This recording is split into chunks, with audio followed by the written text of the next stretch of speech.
Good afternoon. You're watching Business World Live. I'm Jes Delos Santos. The country's GDP crashed to its worst on record as the pandemic pummeled pretty much every sector of the domestic economy. Data from the PSA showed that full-year contraction stood at 9.5%, the lowest since the agency started recording economic data in 1946. This is also the first time that annual GDP declined since 1998.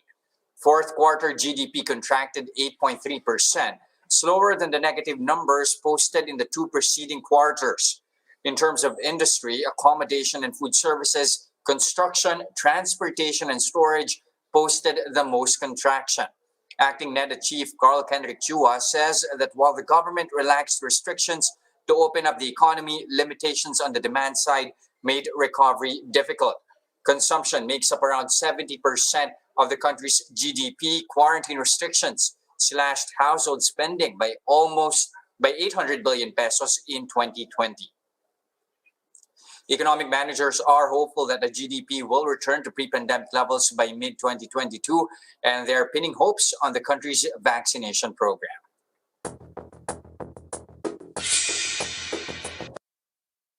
Let's now take a look at how the local bourse closed today. On the back of that GDP report, the index was in fact poised to end the day in the green as GDP contraction slowed in the last quarter, but a last-minute sell-off pulling shares down close to 0.2% to 6,851.84.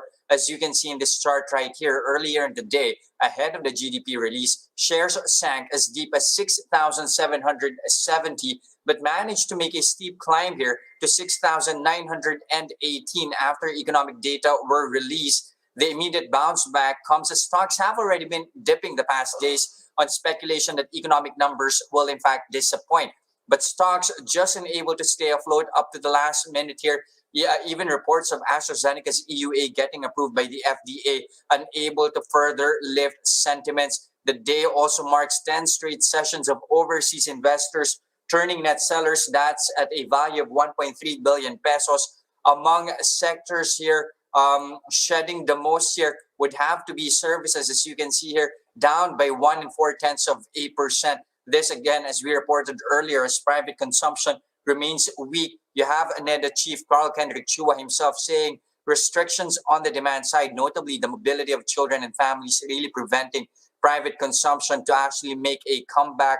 Consumer spending, that in fact fell 7.2% year on year, but we'll dwell more on those economic figures later with our guest, economist Vic Abola of UANP. For now, we go to a different set of figures here. It's that time of year already, and we begin with BPI. Net income for the fourth quarter came in at 4.2 billion pesos. That's a lower turnout by 38% compared to their performance in 2019, at least in the last quarter of 2019, which was at 6.77 billion pesos. Looking at their full year figures, however, in 2020, net income came in at 21.4 billion pesos. That is a drop of 26% here. Decline in earnings due primarily to the lender booking 28 billion pesos in provisions for loan losses in 2020.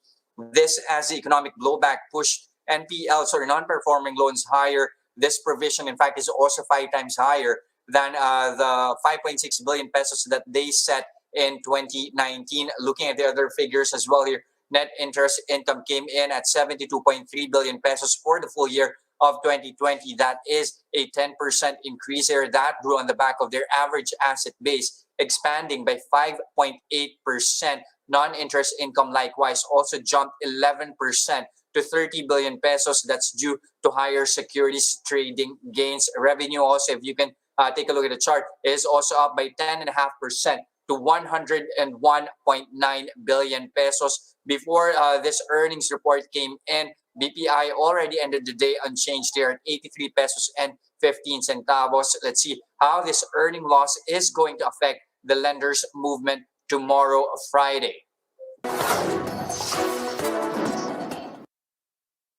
Now, here are other headlines we're keeping our eyes on. Industry groups are opposing the potential suspension of tariff concessions and exports from Thailand, citing possible supply disruptions. The Federation of Thai Industries listed more than a dozen industries that could be hurt by the move. That includes automotive, food, plastic, and steel companies, among others. The group says raised tariffs could also increase consumer prices as it affects the prices of farming machinery. Car industry groups from both countries are also pushing back against the proposal, saying it would just drastically hike vehicle prices in the market. The Trade Department is seeking World Trade Organization approval to suspend tariff concessions in retaliation against its 13-year trade dispute with Thailand. The Philippines first complained of Thailand's customs evaluation of Philippine cigarette exports back in 2008. The WTO decided in favor of the Philippines 2 years later. Now, budget woes, regulations, and cybersecurity issues, meanwhile, are some of the pain points for companies in going digital. That's according to business leaders.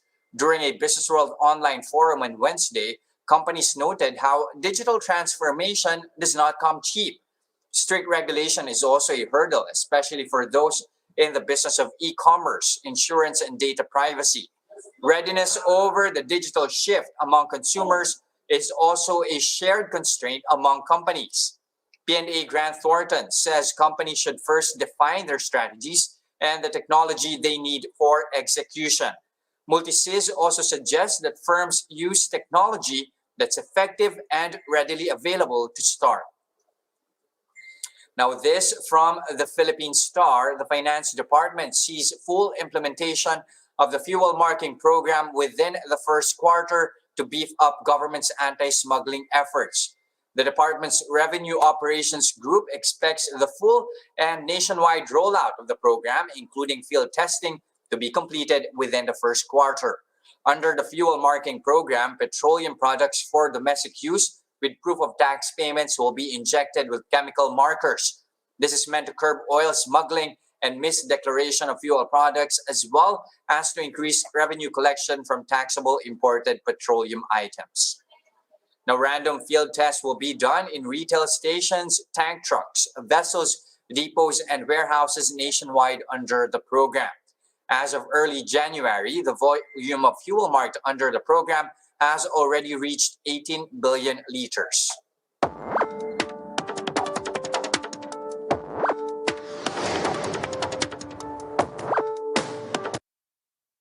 Time now to circle back to our top story. The country's economy taking a 9.5% dive in 2020, the worst on record. That's despite contraction, slowing the last quarter to negative 8.3. To give us insights, we have on the show Dr. Vic Abola, Director of the Strategic Business Economics Program of the UANP School of Economics. Good afternoon, Sir Vic.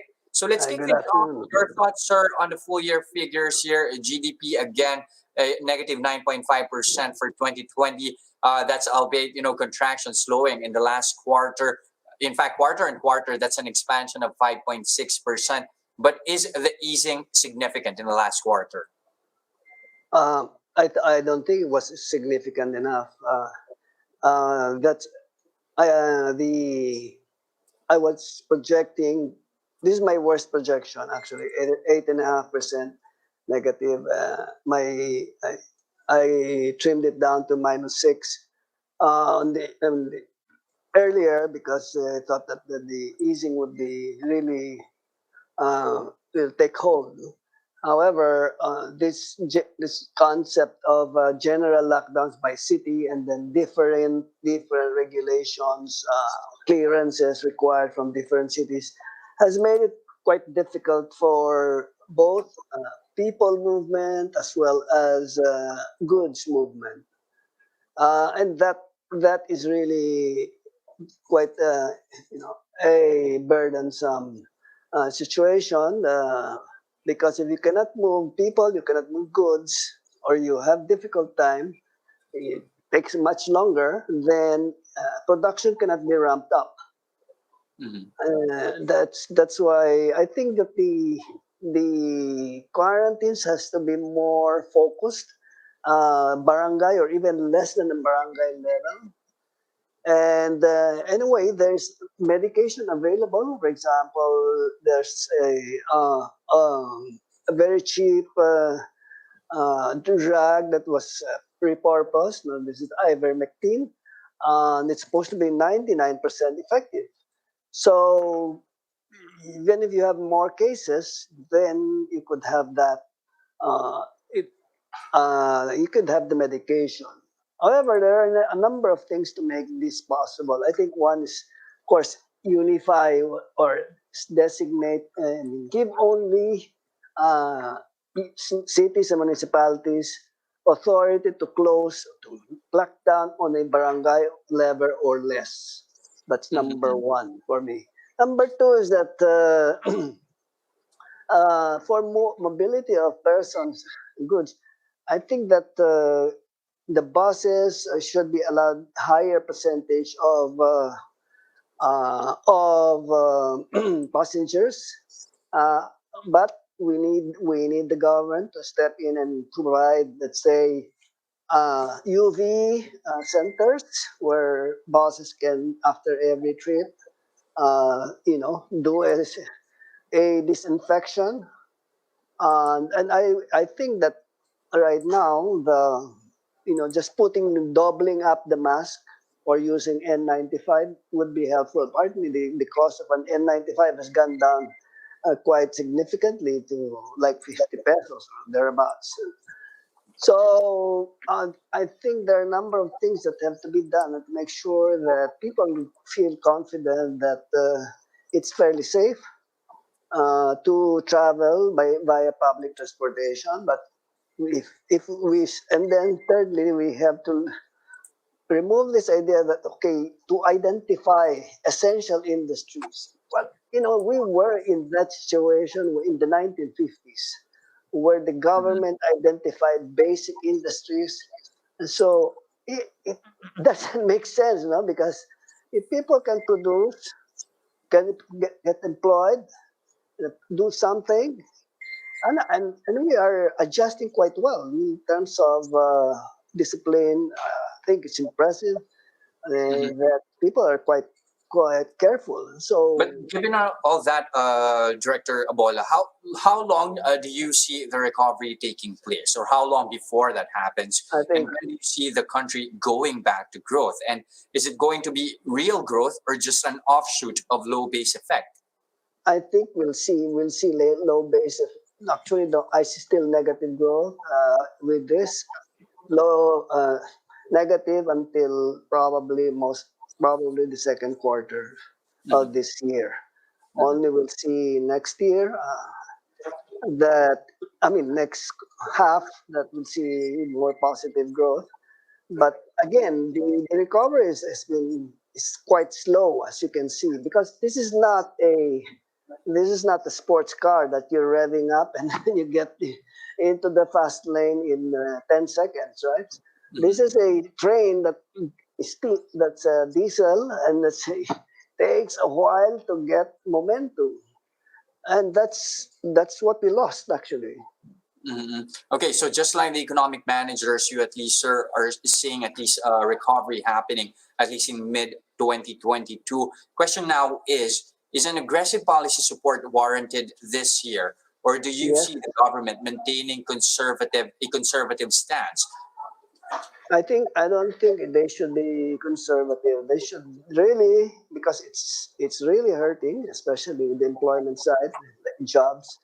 They have to be more aggressive. I think that the BSP can still cut, which means it will allow the government to borrow at very low interest rates, which is like borrowing for nothing. Huh? Mhm.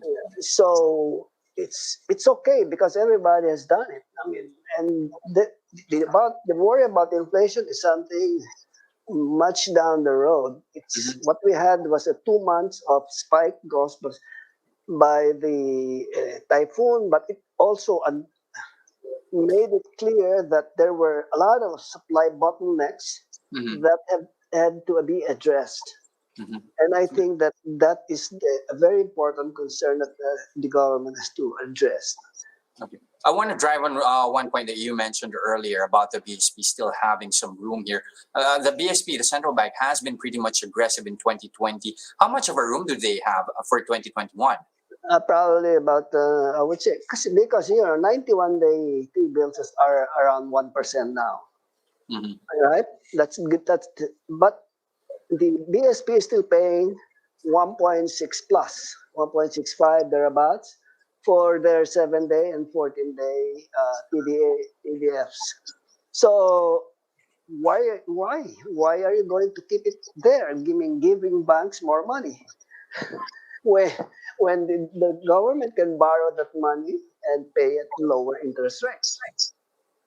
Mhm. Okay, and then lastly, before we let you go, Dr. Vic Abola, how much of our growth prospects hinges on the government's vaccination drive? And with the rate things are going, which some in fact consider already to be quite slow, do you see consumer confidence being restored?